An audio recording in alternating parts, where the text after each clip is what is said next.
ογκολόγος ενός νοσοκομείου μου λέει τελευταία 2 χρόνια οι καρκίνοι αυξήθηκαν 70%.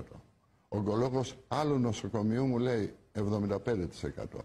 Η φαρμακοποιός της γειτονιάς μου λέει κάνε ρεπορτάζ, γιατί δυστυχώς 85% έχουν αυξηθεί όχι σε τιμή, σε ποσοστό τα φάρμακα για τον καρκίνο. Και τις προάλλες ένας ανώτερος αξιωματικός μου είπε πήγαινε σε αυτό το στρατιωτικό νοσοκομείο να δεις το ποσοστό των καρκινοπαθών.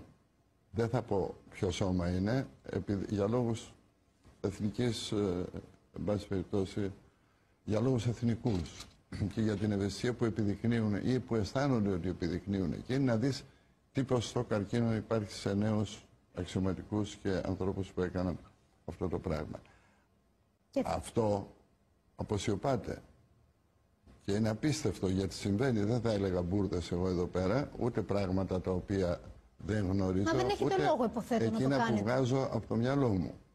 Λοιπόν, ανώτατος αξιωματικός ενός σώματος συγκεκριμένου με πλησίασε εκεί που έπινα το ποτό μου και μου λέει σε παρακαλώ συμβαίνει αυτό και αυτό. Ψάξτε το και βοήθησε. Να βοηθήσω σε τι τώρα. Το μόνο που μπορεί να συμβεί είναι αυτοί που έβγαζαν το σακάκι και έβγαζαν το μπρατσάκι τους να τρυπηθούν